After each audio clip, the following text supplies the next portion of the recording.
사랑하는 여러분 안녕하십니까? 오늘 보니까 우리 엔젤 부모님이 오셨습니다. 우리 어머니가 또 아버지가 이렇게 오셨는데 두 분 잠깐 일어나서 인사하시고요. 두 분 환영하는 여자는 박수 한번 부탁드립니다. 네. 오늘 또 굉장히 여러분들이 이제 당일 체험에 또 오시게 되었습니다.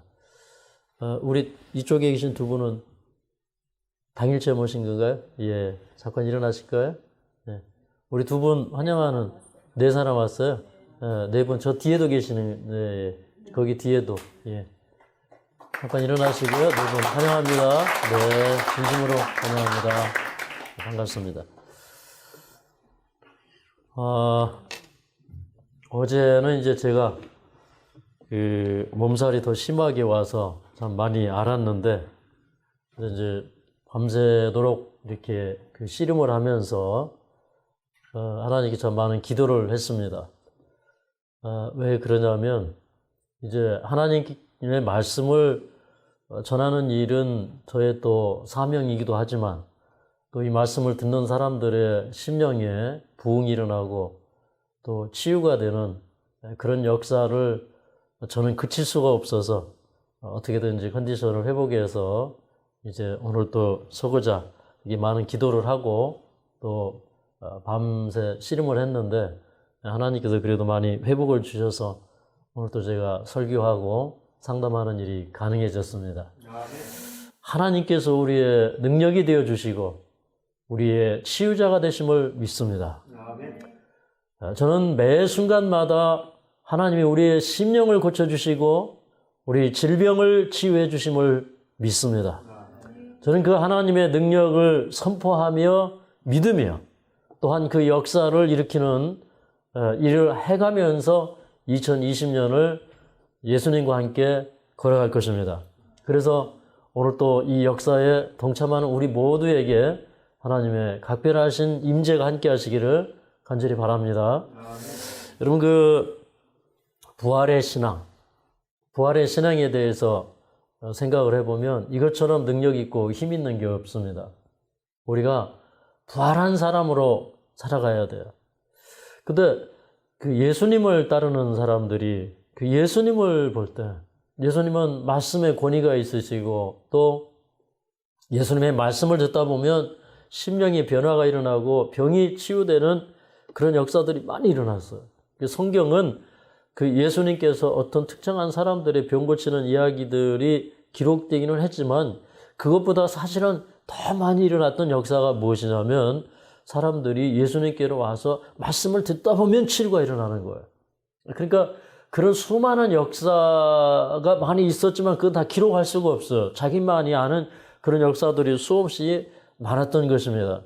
그런데 오늘날도 우리 마음속에 그런 경험이 이루어져요. 우리 마음이 변화되고 우리 육신의 변화가 이루어지는 그런 일들이 지금도 이루어지고 있습니다. 이 예수님의 제자들이 그런 능력 있는 예수님 따라다니다가 예수님이 그 십자가에 달려 돌아가시는 걸 보고 대단한 실망을 겪게 되었습니다. 그리고 예수님은 그런 십자가 사건을 통해서 제자들이 실망하지 않도록 미리미리 다 얘기해 주시고 또 그런 완충장치들을 두셔서 실망하지 않도록 하셨어요. 예를 들어서 마태복음 17장에 보면 예수님께서 베드로, 안드레, 베드로, 요한, 야고보, 그죠? 베드로, 요한, 야고보 이 세 사람을 데리고 산 위에 올라가셔서 하나님께 기도하기를 내가 창세전에 아버지와 함께 가졌던 영화로 나를 영화롭게 해 주십시오라고 기도했어요. 그때 그 예수님이 신의 형상으로 변화되었어요. 그래서 그 신성이 이렇게 탁 반사될 때 그 옷이 이렇게 눈처럼 휘어지고 그 다음에 그 예수님 자신이 어떤 그 신상이 하나의 그 셰키나의 발광체가 되어서 이렇게 환하게 비추는 그런 모습들을 보았죠. 그것은 이 세 제자가 그 예수님이 하나님의 아들인 것을 알고 그 다음에 예수님께서 십자가에 달려 돌아가실지라도 예수님은 부활하실 것이다. 그분은 절대 무덤에 버려질 분이 아니다. 이런 것들을 좀 믿게 하려고 이제 그런 능력을 또 베풀어 주시기도 하셨습니다. 근데 이제 이런 말씀들은 이 마지막 시대에 또 굉장히 중요한 예언적 의미가 있는데, 여러분, 이 마지막 시대에도 예수님의 십자가 사건과 같은 일들이 재현될 거예요. 성경은 마지막 시대에 성도들에게 큰 환란이 있다고 얘기합니다.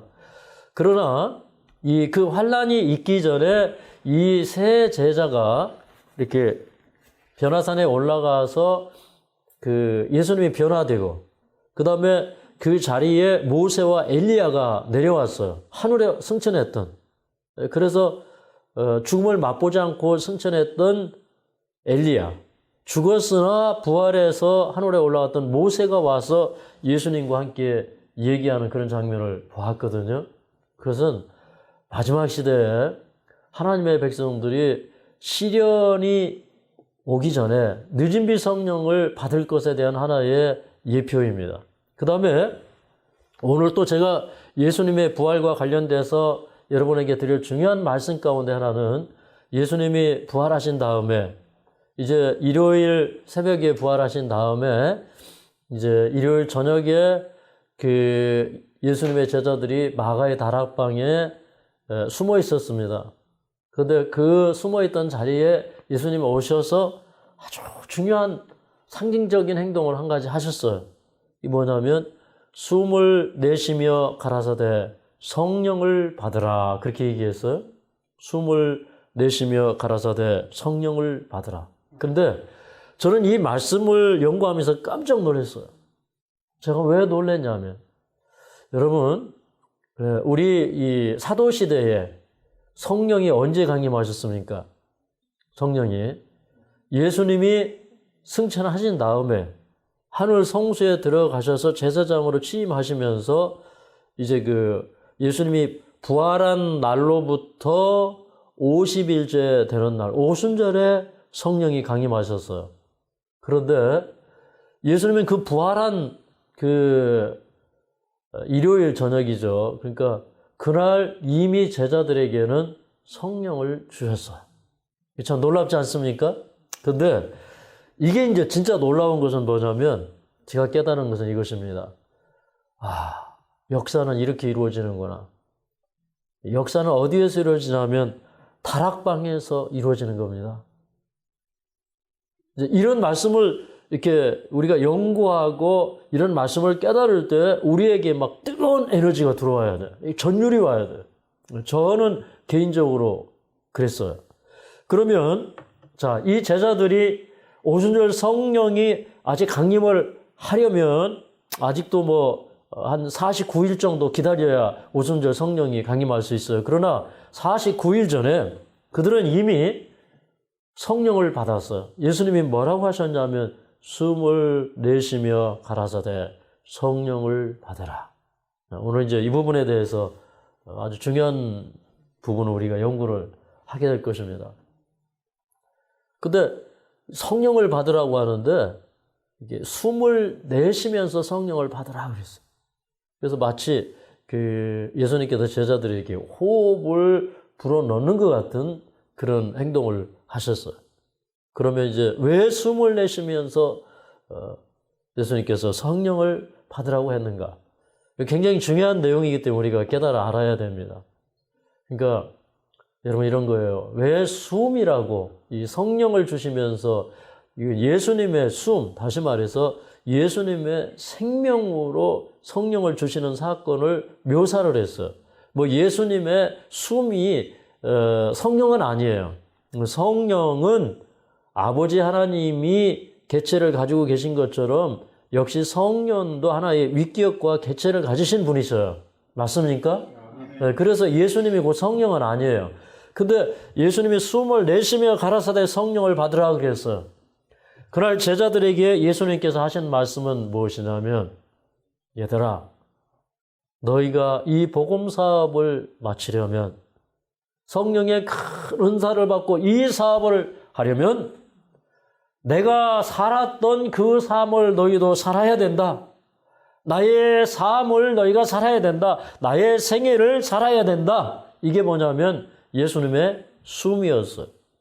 네. 그래서 성령이 하시는 일은 뭐냐면 우리가 예수님의 성품을 받들어 인도해 주시는 일입니다. 우리가 예수님의 성품으로 변화되도록 그게 성령이 하시는 일이에요. 그래서 여러분 하나님의 나라가 어떤 성령의 큰 능력으로 이적을 행하면서 세워지는 게 아니에요. 그것은 진정한 하나님의 나라를 선포할 준비는 예수님의 제자들이 진정한 변화를 경험하는 것이었습니다. 그래서 그들이 하나님의 능력을 담을 수 있는 도구가 되는 것이 먼저였어요. 여러분 기적이 먼저입니까? 우리가 그 기적을 받을 수 있는 그릇이 되는 게 먼저입니까? 하나님께서는 뭘 먼저 준비를 시키실까요? 기적을 먼저 주실까요? 아니면 우리가 기적을 받을 만한 상태가 되게 하실까요? 이걸 분명히 우리가 생각을 해야 됩니다. 자, 이 예수님께서 십자가에 달려 돌아가시는 모습을 봤을 때 믿음 없는 사람들의 그 믿음이 적은 사람들의 모든 기대가 다 무너졌어. 근데 우리 이제 누가복음 24장에 보면 많은 그 사람들이 예수님의 십자가에 달리시는 걸 보고 아주 큰 실망을 했어. 근데 그 실망을 했던 사람 가운데 엠마오로 가는 두 제자, 그 두 제자가 그런 실망한 사람들 가운데 있었습니다. 글로바라고 하는 제자와 또 한 제자가 있었어요. 근데 이제 이들이 그 예루살렘에 올라왔다가 이제 일요일 오후에 이제 그 예루살렘에서 엠마오로 이제 큰 실망 가운데 이렇게 내려가고 있었어요. 우리 누가복음 24장에는 약 25리쯤 되는 거리다. 이렇게 25리 되는 거리라고 이렇게 얘기를 하고 있고요. 그러면 25리면 몇 킬로죠? 10킬로. 그 다음에 이제 우리 이렇게 현재 이제 그 엠마오와 예루살렘의 길을 이렇게 재보면 한 13킬로 정도 나오는 그런 거리인데, 근데 그 길을 따라서 이제 이 두 제자가 기도하기 위하여 집으로 돌아가고 있는데, 이 제자는 굉장히 실망하고 낙심했어요. 그러나 이 두 제자는 예수님을 진심으로 사랑하고 따르는 그런 제자였어요. 그래서 예수님께서 이제 이 부활하신 다음에 마리아에게도 나타나시고 여자들에게도 나타나시고 하셨지만, 그러나 이제 그 두 제자를 위로하시고 그들의 슬픔을 달래주시고 그들에게 용기를 주시기 위해서 예수님께서 이렇게 오셨습니다. 우리 그 누가복음 24장 그 흥미로운 장면을 한번 살펴보도록 하겠습니다. 누가복음 24장입니다. 자, 17절부터 21절까지 좀 읽어보도록 하겠습니다. 17절부터 21절까지입니다. 시작. 예수께서 이르시되 너희가 길 가면서 서로 주고받고 하는 이야기가 무엇이냐 하시니, 두 사람이 슬픈 붓을 띠고 머물러 서더라. 그 한 사람인 글로바라 하는 자가 대답하여 가로되 당신이 예루살렘에 우거하면서 근일 거기서 된 일을 홀로 알지 못하느냐.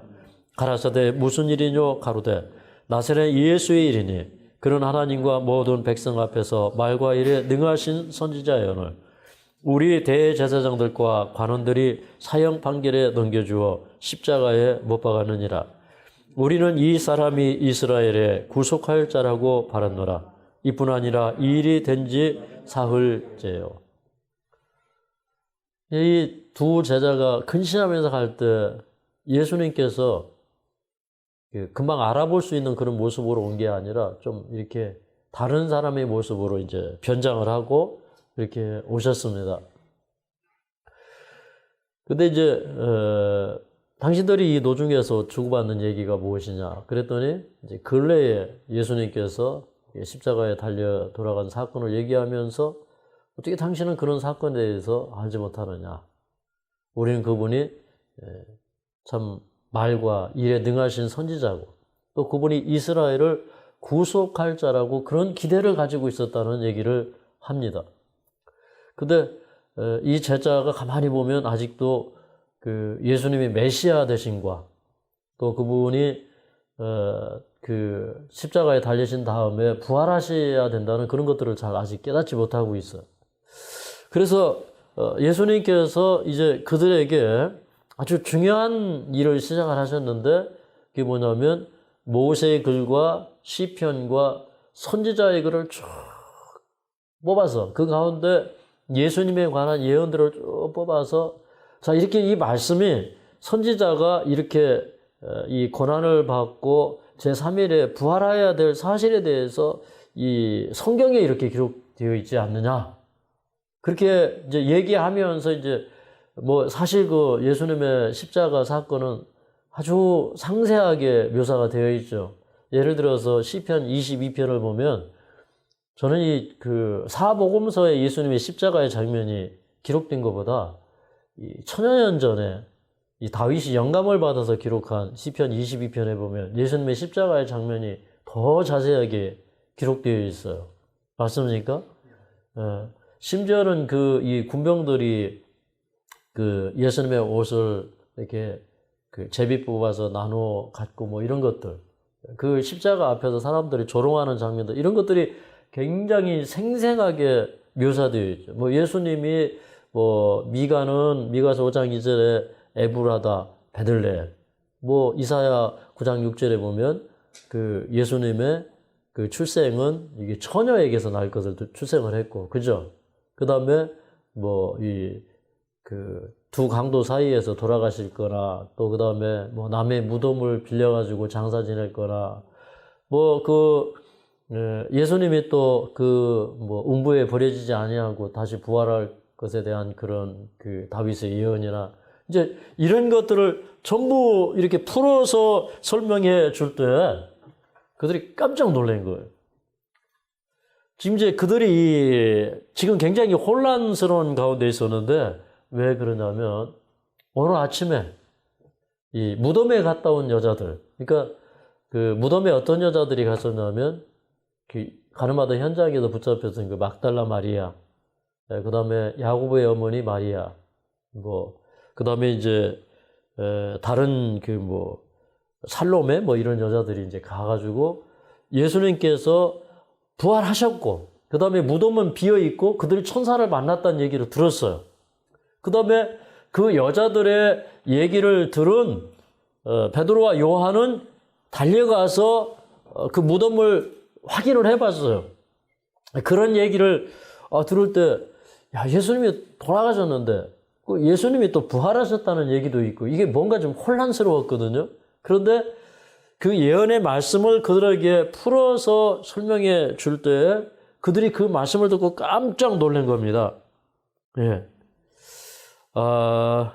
자, 이제 그들이 이렇게 그 성경 공부를 하면서 제가 보니까 한 10km 이상 걸어가는 그 거리에 예수님이 오셔서 그들과 이렇게 동행하면서 얘기를 하셨다고 그러면 이게 벌써 예수님이 한 2시간 넘을 수도 있어요. 그런 시간 동안 계속 가면서 성경을 그들에게 가르쳐 주신 거예요. 그래서 우리의 믿음이 이 성경에 토대를 두는 게 이렇게 중요합니다. 여러분 성경 연구 많이 하시기 바라요. 특별히 우리는요, 이 마지막 시대에 대한 예언 연구를 많이 해야 됩니다. 하나님께서 이 시대를 읽을 수 있는 말씀들을 성경에 많이 주셨어요. 우리는 그런 예언 연구들을 많이 해야 우리 신앙에 복이 있습니다. 근데 예수님의 말씀을 듣다 보니까 이들이 마음이 뜨거워지니까 이제 예수님을 강권해서 좀 우리 집에 가서 얘기 좀 더 하고 식사도 하시고 우리 집에 좀 유하자고, 그래서 강권해서 예수님을 자기 집에 모시고 들어갔어요. 만약에 예수님께서 이들이 강권해서 들어가자고 안 했으면 예수님 그냥 가버리셨을 거예요. 그런데 이들이 강권해서 들어갔다고 하는 사실입니다. 그래서 복은 어떤 사람들이 받냐면 이렇게 말씀을 갈급해야 되고요. 그 다음에 예수님을 우리 집에, 나의 인생길에, 내 마음에 모시도록 우리는 강권해야 돼요. 그런 마음이 우리에게 일어나야 돼요. 내가 매일매일 주님과 동행하고 주님과 더불어서 살아야 되겠다. 이런 그 결심이 우리 속에서 막 솟구쳐 일어나야 돼요.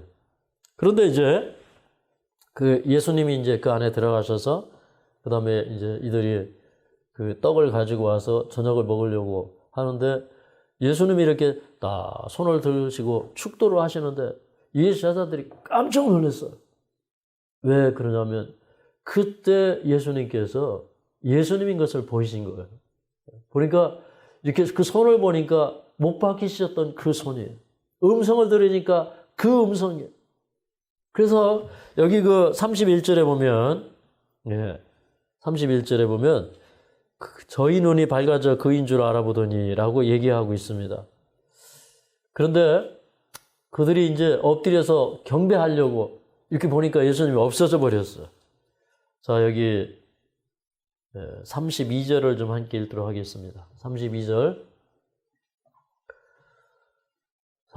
시작.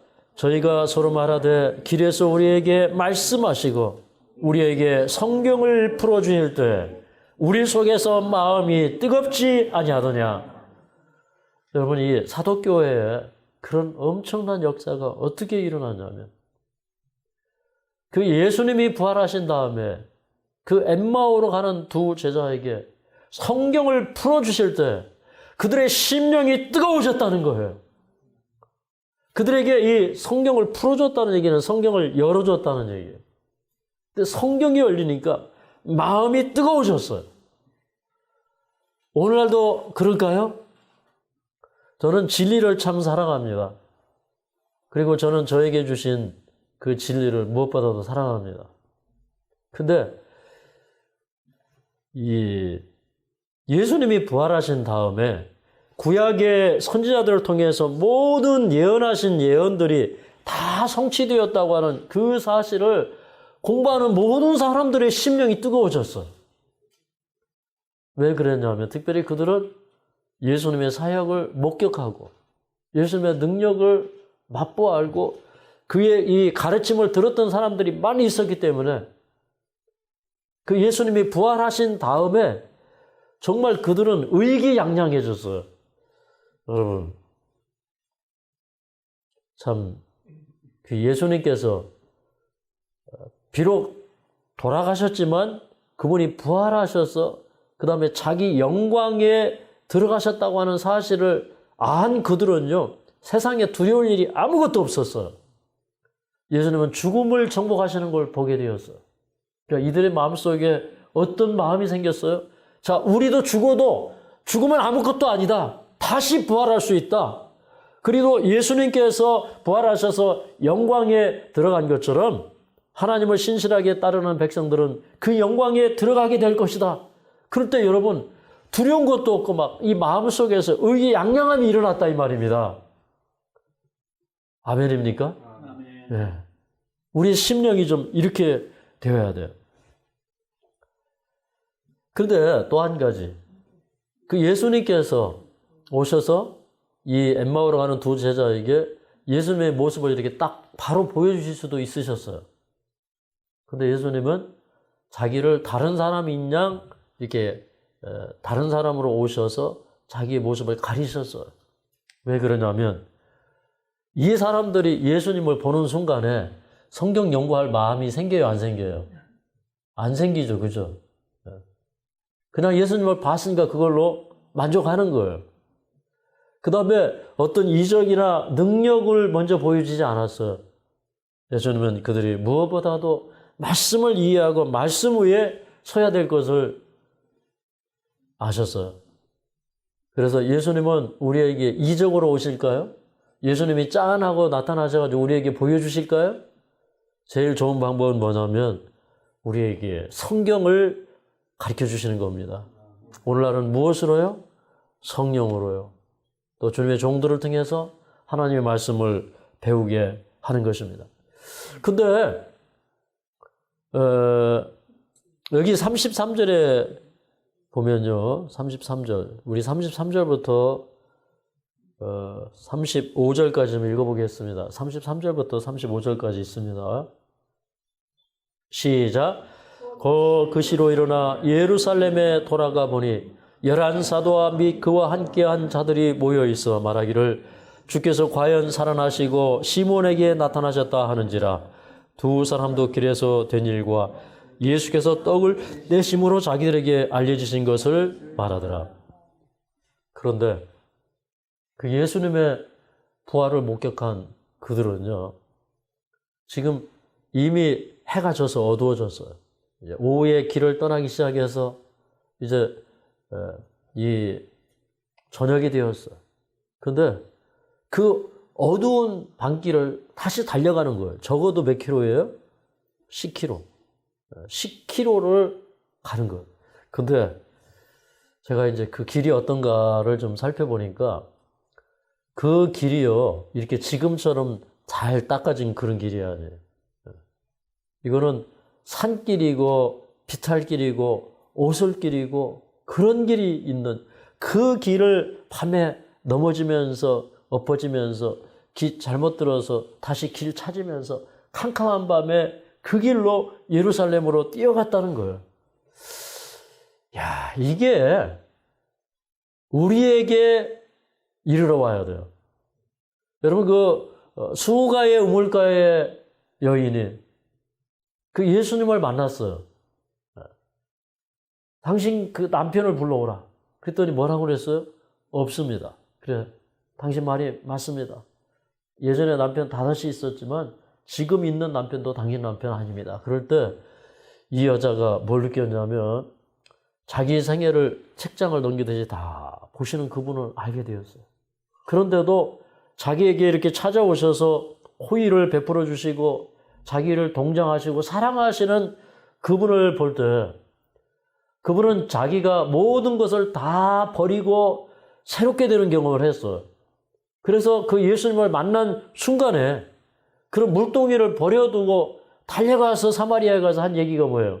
내가 행한 그 일을 나에게 말한 그분에게로 와보라 그랬어요. 그가 진정으로 회개하고 자기가 이 잘못 살아온 생애들에 대하여 깨우침을 받았고 자기는 그 순간에 정말 이렇게 거듭나는 그런 경험을 한 거예요. 근데 그때 그것이 얼마나 힘이 되는지, 자기 같은 사람이 그런 그 수렁 같은 그런 삶 속에서 구원받는다는 게 얼마나 기쁜지, 그런 물동이를 버려두고 달려갈 수 있는 그런 에너지가 그에게 왔다 이 말입니다. 네. 그래서 물길로 오는데 보통 아침에 길로 오잖아요. 그런데 아침에 부끄러워서 낫을 들고 다니지 못하는 여자가, 사람들이 잘 길러 오지 않는 정오에 물을 길러 왔던 여자가, 그러니까 대인 기피증이 있는 거예요. 그런데 이 사람이 사마리아 마을 속에 들어가서 나의 행한 그 일을 말한 그에게 와보라라고 말할 수 있었다는 것은 대단한 에너지와 대단한 용기가 그 속에서 생성되었다는 것입니다. 그래서 하나님은요, 오늘도 우리에게 복음을 통해서 대단한 용기와 대단한 비전과 열정을 주시는 분입니다. 그 밤에 뛰어갈 수 있는 힘을 주시는 거예요. 그런데 이제 그들이 예루살렘에 와서 이제 문을 두드렸어요. 또또또또 문을 열어줬어요. 또 그들은 또 문을 열어준 다음에 문을 잠갔어요. 그 다음에 이제 가서 보니까 이미 이 제자들이 예수님이 부활했다는 소식을 들었어요. 그죠?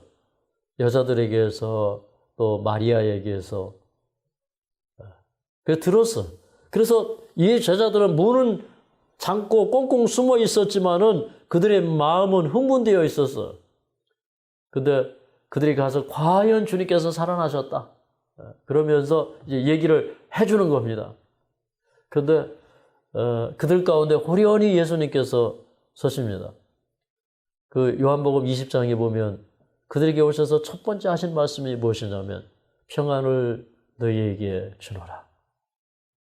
근데 제가 이 말씀을 읽을 때 저는 이 말씀을 읽을 때 아주 참 많이 울었어요. 요한복음 20장에도 이 말씀이 나타나는데 여기 36절에도 그대로 있는데요. 이 말을 할 때 예수께서 친히 그 가운데 서서 가라사대 너희에게 평강이 있을지어다 하시네. 저는 이런 예수님의 모습을 보면 참 가슴이 뭉클해집니다. 여러분, 이 제자들이 그 십자가에서 어떻게 했죠? 바보처럼 도망치고요. 그죠? 예수님 옥에 가면 옥에도 가고, 나는 죽을 준비가 되어 있다고 큰소리 치던 베드로도 3번씩이나 거기다가 부인하는 것도 부족해서 욕하고 저주하고 그렇게 했고, 요한 외에는 다 버리고 도망갔어요. 맞습니까? 마가도 이렇게 혼이볼로 이렇게 두르고 있다가 벗고 도망갔나요? 그리고 다 도망갔어요. 근데 여러분, 그쯤 되면요, 예수님이 오셔가지고 뭐라고 하셔야 되냐면은, 야, 이놈들아! 너희가 어떻게 그렇게 나를 버리고 다 도망갈 수가 있어?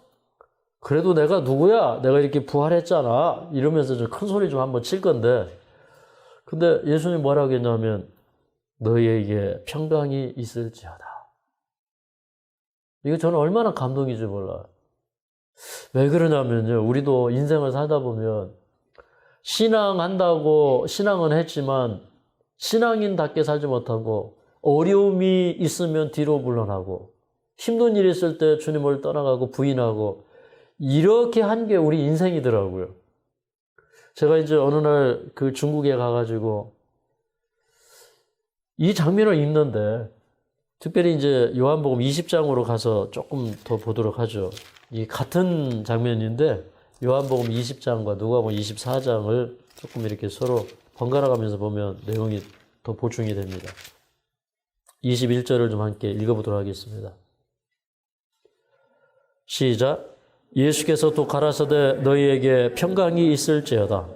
아버지께서 나를 보내신 것 같이 나도 너희를 보내노라. 저는 이 말씀 읽고 정말 많이 울었어요. 왜 그러냐면요, 그 성경을 읽을 때 이렇게 문득문득 저는 그 예수님의 그 청량할 수 없는 사랑이 느껴져요. 그러니까 예를 들어서 수가의 우물가에 있던 여자가 예수님을 만나고 물동이를 버려두고 달려간 것을 본 다음에 제자들이 점심을 사가지고 왔어. 예수님 좀 드시죠. 그러니까 예수님이 그 도시락을 안 드셨어. 그러면서 하시는 말씀이, 내게는 너희가 알지 못하는 양식이 있느니라 그랬어요. 근데 저도 그걸 보고 얼마나 제가 감동을 받았나 몰라. 여러분, 영원히 하나님 앞에 회개하고 돌아오는 일은 참 기쁜 일이에요. 그러나 예수님은 지금 금방 인도한 그 여인이 회개하고 돌이키는 걸 볼 때 너무 좋아가지고 밥을 안 드셨어. 이런 분이 예수님이셨어. 아마 이 부모가 이 딸이 그냥 이렇게 맨날 이혼하고 이 생애가 계속 그렇게 참 되면은 아마 속이 탈 거예요. 그죠? 그런 부모님은, 그런 딸 가진 부모님은 속이 탈 거예요. 근데 예수님이 그런 딸이 회개하고 새로운 생애를 시작할 때 너무 좋아가지고, 야, 내게는 너희가 알지 못하는 양식이 있느니라. 얘들아, 너희가 넉 달이 지나야 추수할 때가 이른다고 하지 않느냐? 벌써 희어져 늘어졌느니라 그랬어. 그러니까 이 여자가 나가서 이제 이 씨를 뿌려요. 복음의 씨를 뿌려요. 그 예수님도 이제 함께 가서 이 여자가 데려온 사람들이 사마리아에 초청을 해서 이틀 동안 가가지고 그들에게 복음을 전해주잖아요. 근데 그때 이 복음의 씨가 사마리아에 뿌려지고, 그 다음에 오순절 성령이 강림할 때 그 사마리아에서 수많은 사람들이 예수님을 믿게 되었어요. 예수님은 그것을 바라보시면서, 얘들아, 너희가 넉 달이 지나면 추수 때가 이른다고 하지 않느냐? 그런데 벌써 희어져 늘어졌느니라 이렇게 말씀하셨어요. 저는요, 그런 장면을 볼 때 저는 그냥 그 장면을 보니까, 야, 하나님이 나를 분명히 사랑하시는구나. 우리가 어떤 때 예수님을 믿게 되냐면요, 예수님이 나를 이렇게 사랑하시는구나. 그걸 깨달을 때 예수님께 헌신하게 되고 믿게 되는 거예요. 아멘입니까? 그냥 믿어지는 거예요. 예. 그분이 믿어온 분이 되시는 거고 믿어지는 거예요. 그게 믿음이에요. 아멘입니까? 그분의 품성과 자비를 발견하는 거예요. 절대 그분은 우리를 버리실 수 없는 분이에요. 네. 근데 이 제자들에게 예수님께서 오셨을 때 저는 아니 혼내야 되는데 안 혼내는 거예요.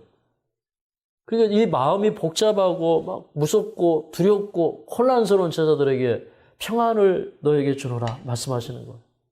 그 다음에 두 번째 하신 말씀이 뭐냐면 아버지께서 나를 세상에 보낸 것처럼 나도 너희를 세상에 보내노라 그러시는 거예요. 근데 저는 이 장면을 읽을 때 제가 막 눈물이 흘러요. 왜 눈물이 흘러냐면 이거예요. 아니 저도 도망쳤는데요. 저도 부인했는데. 근데 예수님이 뭐라고 했냐면 이러는 거예요. 아버지께서 나를 세상에 보내는 것처럼 나도 너희를 세상에 보낸다는 거예요. 그러니까 그렇게 못난 제자들을 예수님께서 동역자로 불러주시고 동꿈으로 삼아주시는 거예요. 그게 얼마나 감사합니까? 저는요, 이 세상에서 가장 하고 싶었던 일이 뭐냐면 주님의 도구가 되고 복음 전하는 일을 하는 거예요. 근데 또 가장 두려웠던 게 뭐냐면 주님이 저를 사용하시지 않을까 봐 가장 두려웠어요. 그런데 우리가 때로는 부인하고 때로는 도망치는데 주님은 뭐라고 하냐면 아버지가 나를 보낸 것처럼 나도 너희를 세상에 보내노라 그러시는 거예요. 이게 얼마나 감사합니까? 너무너무 감사하죠? 네, 다시 이제 누가복음 24장으로 가보겠습니다. 누가복음 24장.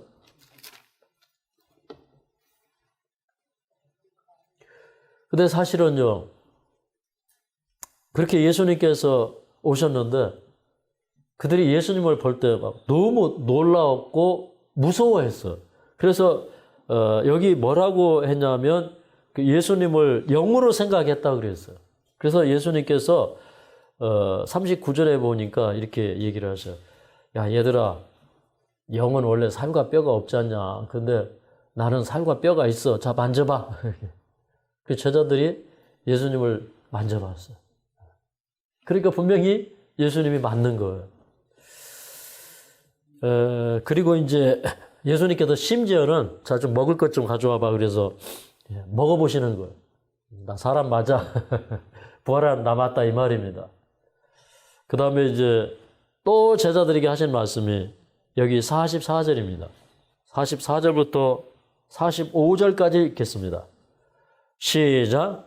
또 이르시되 내가 너희와 함께 있을 때 너희에게 말한 바 그 모세의 율법과 선지자의 글과 시편에 나를 가리켜 기록된 모든 것이 이루어져야 하리라 한 말이 이것이라 하시고 이에 저희 마음을 열어 성경을 깨닫게 하시고 여기 또 예수님께서 하신 게 뭐냐면 성경을 깨닫게 하셨다 그랬어요. 그래서 모세의 율법, 선지자의 글, 시편에 예수님을 가리켜 기록한 예언들을 끄집어내어서 그것이 정말로 문자 그대로 이루어졌음을 그들에게 깨닫게 하셨어요. 네. 여기 이제 이 본문 가운데 보면 여기 31절에 보면 눈이 밝아져 그랬거든요. 밝아졌다는 얘기는 눈이 열려졌다는 의미고요. 그 다음에 32절에 보면 성경을 풀어줬다고 그랬거든요. 이 풀어줬다는 얘기도 성경을 열어줬다는 얘기예요. 영어로 말하면 오프닝이에요. 그 다음에 45절에 보면 이에 저희 마음을 열어 성경을 깨닫게 하시고 그랬어요. 또 뭐가 열렸어요? 마음이 열렸어요. 그러니까 눈이 열리고 성경이 열리고 마음이 열린 거예요. 우리도 이 일을 위해서 기도해야 됩니다. 여러분 이 성경이 열리고요. 눈이 열리고 마음이 열리면요. 우리 속에서 성령이 역사하지 않을 수가 없어요. 다 열린 거예요. 그때 예수님께서 성령을 주신 거예요. 숨을 내쉬며 가라사대 성령을 받으라. 근데 저는 이 장면을 읽고 제가 깜짝 놀랐어요. 아, 역사는 이렇게 이루어지는구나. 아무도 그날 저녁에 그 다락방에서 성령을 제자들이 받은 사실에 대하여 아는 사람들이 없었습니다. 그날 그 저녁에 있었던 10명의 제자들만이 성령을 받았어요. 근데 이미 49일 뒤에 있을 오순절 성령 이전에 그들은 성령을 받았어요. 오순절 성령이 이 세상에 내릴 때는 예루살렘이 진동했어요. 왜 그러냐면 그 사람들이 새 언어를 말하는 거예요. 새 방언을 말했다고 그랬어요. 지방 언어라 이 말이에요. 그들이 세계 각곳의 말을 유창하게 할 수 있었어요. 그게 오순절 성령의 역사였어요. 그래서 통역이 가능했어요. 오늘날 이런 그런 방언이 아니라 사도시대의 방언은 오늘날 방언과는 전혀 질적으로 차원적으로 다른 그런 방언이에요. 여러분 이 방언을 위해서 기도하시기 바랍니다. 그런데 병자를 고치고요. 그 나음을 입은 사람들이 하나님께 영광 돌리고 그런 사람들에게 모여들면서 예루살렘에서 큰 지진이 일어났어요. 근데 저는요, 이 지진의 역사가 어디에서 시작되었느냐?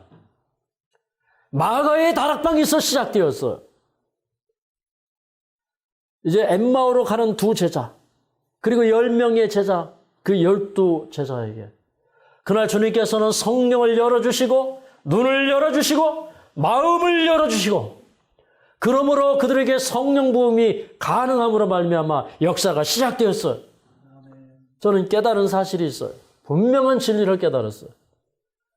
마지막에 이 세상에 하나님께서 성령을 부어주시겠다고 약속하셨는데 그 성령의 첫 번째 역사는 무엇이냐면 그때와 똑같이 오늘날에도 성경을 깨닫고 눈이 열리고 마음이 열려서 그 속에서 성령이 역사하는 사람들이에요. 그러므로 그들의 생애가 바뀌는 겁니다. 숨을 내쉬며 가라사대 성령을 받으라 했을 때 그들에게 성령이 임했어요. 그래서 그들은 회개가 일어났어요. 마음이 변화되었어요. 그들의 연약함이 그리스도의 강건함으로 채워졌어요. 그들의 용기 없음이 하나님의 용기로 채워졌어요. 그런 변화가 그들에게 이르러왔다는 사실을 깨닫고 나서 제가 깨달은 게 있어요. 여러분 성령은 두 가지로 오시는데 첫 번째는 뭐냐면 숨을 내쉬며 가라사대. 그 숨은 예수님의 생명, 예수님의 삶, 예수님의 품성이라고 그랬어요. 우리가 예수님처럼 변화되고 예수님처럼 살게 하도록 이끄시는 성령. 그거 오늘 우리가 받아야 됩니다. 그것은 우리가 매일 받아야 됩니다. 그 다음에 그런 사람들이 모여서 기도할 때 오순절 예언의 은사와 성령의 은사가 부어졌어요. 그래서 저는 복음의 비밀을 깨닫게 되었어요. 이런 역사가 오늘날도 그대로 반복되고 있다 이 말입니다. 우리 눈에는 보이지 않지만 지금 성령이 오셔서 이렇게 사람들을 준비시키는 시대에 우리는 이미 살고 있어요. 예수님이 부활하신 다음에 다락방에 오셨던 그 역사가 여러분 이 하늘 마을에서 일어나야 돼요. 우리의 가정에서 일어나야 돼요. 지금은 그런 시대에 살고 있다고 저는 생각을 합니다. 그러면서 이제 이렇게 시작된 역사를 통해서 이제 그 오순절 성령의 역사가 오순절을 통해서 또 일어날 것을 예수님께서 말씀하시면서 이제 그 권능을 받을 때까지 예루살렘을 떠나지 말라고 그랬는데 우리 요한복음 20장으로 가서 다음 말씀을 보도록 하겠습니다. 자, 23절 읽겠습니다. 요한복음 20장 23절. 네, 23절. 시작. 너희가 네 죄든지 사하면 사해질 것이요 네 죄든지 그대로 두면 그대로 있으리라 하시니라. 그러니까 이제 이 제자들에게 또 예수님께서 당부한 말씀이 무엇이냐면 누가복음 24장에 이 말씀 전에 죄사함을 얻게 하는 회개의 심내가 예루살렘으로부터 시작될 것을 말씀하셨어요. 그러니까 죄사함을 얻게 하는 회개의 심내. 그러니까 이 오순절 성령이 오시면은 이 예루살렘부터 큰 역사가 일어나는데 그 역사가 뭐냐면 야, 예수님은 죄를 사해 주시는 능력 있는 분이시다. 그러니까 이게 어떤 일이 일어나냐면 여러분 우리 마음속에요. 거듭남이 이루어지는 거예요. 우리가 죄를 버리고 새롭게 되는 거예요. 그 죄사함을 얻게 하는 그런 그 능력의 역사가 일어나는 거예요.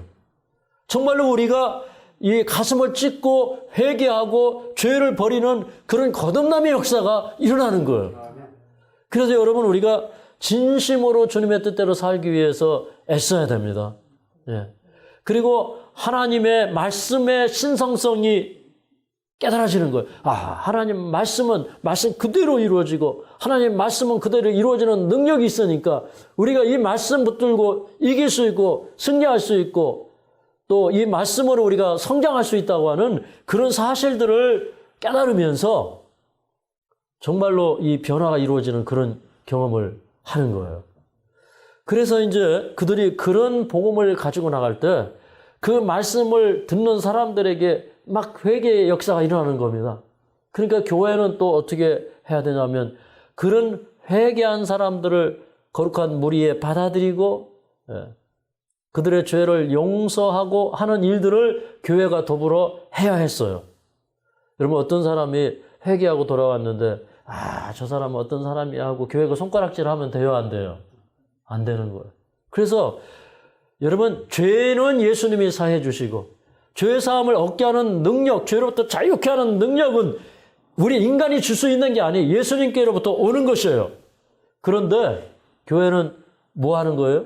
복음을 가지고 나가서 그 사람들을 회개시키고 회개시킨 자들을 받아들이고 그렇게 하는 것이 너희가 내 죄든지 사하면 사해질 것이요 내 죄든지 그대로 두면 그대로 있으리라는 말이에요. 여러분 우리가 옆에 사람들 전도 안 하면 그 사람들 구원 못 받아요. 그죠? 그러면 그 사람들의 죄는 그대로 있는 거예요. 맞습니까? 복음을 전해주고 또 그 사람들이 새로운 삶으로 나아가도록 용기를 주고 하는 일은 우리가 해야 될 일이에요. 근데 이제 그렇게 이 제자들에게 말씀하셨던 예수님께서 그 마지막에 이제 그 제자들을 그 갈릴리의 한 산으로 모을 때에 500여 명의 사람들에게 일시에 나타났어요. 그리고 예수님께서 그때 그들에게 하신 말씀이 무엇이냐면 내가 아버지께로부터 하늘과 땅의 모든 권세를 받았으니 너희는 가서 모든 족속으로 제자를 삼아 아버지와 아들과 성령의 이름으로 침례를 주라. 그래서 내가 하늘과 땅의 모든 권세를 아버지께로 받았다. 그랬어요. 그 모든 권세, 우리 그 권세를 좀 사용을 해야 돼요. 저는 이 복음은 약속이라고 생각을 합니다. 그러니까 이 말은 어떤 가능성을 제자들에게 열어두었냐면 그래서 제자들이 오순절 성령을 받은 다음에 예수님이 이 땅에서 사람들의 병을 고치고 그 다음에 사단의 포로된 자를 끌어서 해방시켜주고 하는 그런 엄청난 일들을 행했어요. 그리고 예수님이 우리에게 말씀하시는 거예요. 귀신도 내어쫓고 병도 고쳐주고 이게 뭐냐면 예수님께서 하늘과 땅의 모든 권세를 받으셨기 때문에 행할 수 있는 일이었는데 이 권세를 제자들에게 주고 가셨다 이 말입니다. 그래서 저는 이 성경을 보면서 지금 이제 이 구속의 역사가 펼쳐지는 신약시대, 구약시대에 수많은 역사와 이적들이 일어났지만 그러나 우리는 이 마지막 시대에 살면서 그 어느 때보다도 수많은 이적과 역사들을 체험하면서 이 역사를 마치게 될 우리라는 확신이 있습니다. 그러면 여러분 용기 내시기 바랍니다. 힘내시기 바랍니다. 하나님의 말씀을 보면요. 우리 속에 막 부흥이 일어나요. 여러분 저는요. 지금은요. 누가 성령을 받는지 몰라요. 그러나 어떤 사람들은 지금 믿음으로 그 다락방에 있는 거예요. 그 제자들이 비록 숨어 있었지만 예수님이 오셔서 그들에게 성경을 가르쳐 주셨어요. 근데 그 성경이요. 하나의 진리로 다가올 때에 그들의 생애가 깨어지고 변화되는 경험이 일어났다는 거예요. 그러면 우리도요. 이 성경 말씀을 받아들임으로 말미암아 우리의 마음의 변화가 일어나고요. 이 하나님께서 우리 의지의 복을 주셔서 우리가 기도하게 하시고 시간을 정해서 기도하게 하시고 또 시간마다 말씀 보게 하시고 우리가 그렇게 재미있고 우리가 그렇게 관심을 많이 가졌던 우리의 취미들이 성경으로 돌아오는 것입니다. 여러분, 음악 좋아하는 취미도 다 바꾸시기 바랍니다. 어떤 취미를 바꿔야 되느냐?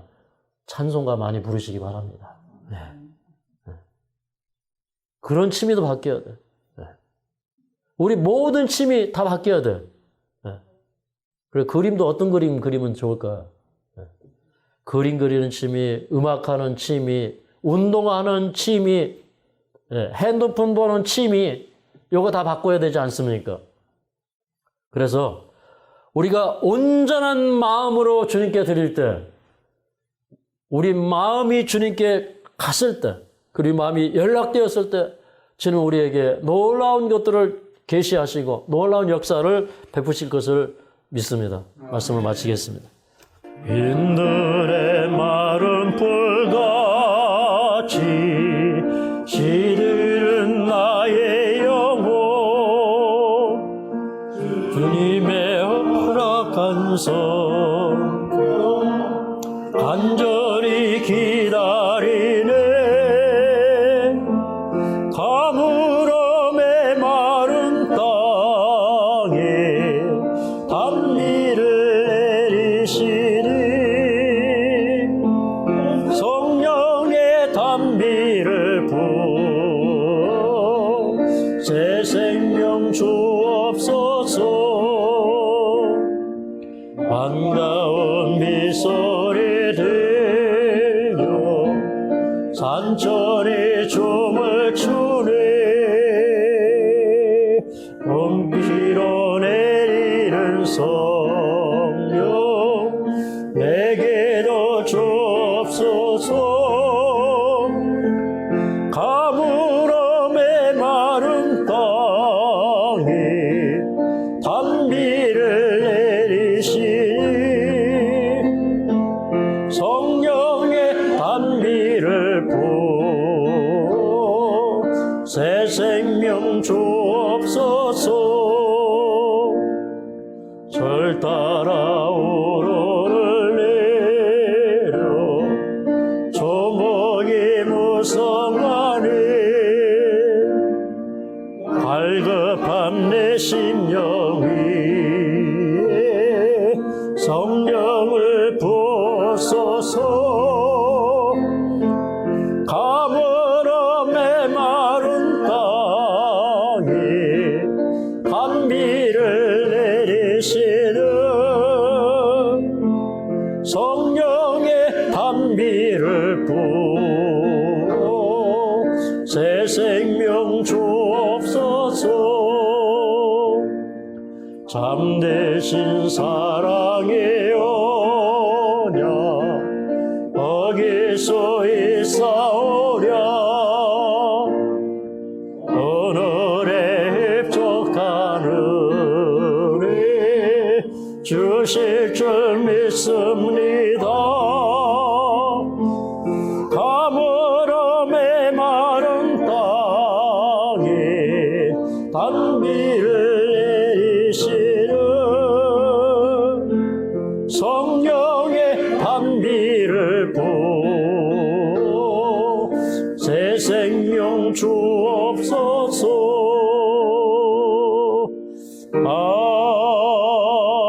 아멘. 사랑하는 우리 아버지, 부활 후에 제자들에게 오셔서 그 제자들을 통하여서 참으로 확신 있고 능력 있는 역사를 시작하셨던 그 역사를 저희들을 통하여 이루어 주시옵소서. 참으로 저희들이 성경으로 돌아가기를 원합니다. 성경으로 돌아가서 우리의 마음이 뜨거워지기를 원합니다. 우리의 눈이 열리고 성경이 열리고 마음이 열리기를 원합니다. 진리가 우리 속에 오게 하여 주시옵소서. 그 진리가 변화와 능력으로 오게 하여 주시옵소서. 숨을 주셨던 우리 하나님, 그 예수님의 생명을 받기를 원합니다. 예수님의 성품과 예수님의 생애를 본받기를 원합니다. 우리에게 함께하여 주시옵소서. 오늘 또 우리가 주 앞에 나와 싸우니 주님 우리의 생애를 승리로 이끌어 주시옵소서. 우리 인생에 참으로 악을 골짜기에서 하나님의 구원을 청하옵니다. 우리의 병을 고쳐주시고 우리의 생애를 굽어 살펴 주셔서 우리 무익한 인생을 유익한 인생으로 바꿔 주시옵소서. 우리의 남은 생애가 전적으로 주님께 영광 돌리는 생애 되게 하여 주시옵소서. 오늘 또 이곳을 방문하신 분들, 또 이곳으로 향하는 분들 주님 안전하게 지켜주시고 그 모든 분들이 치유자 되시는 예수님을 발견하는 하루 되게 하여 주시옵소서. 예수님의 귀하신 이름으로 간절히 기도하옵나이다.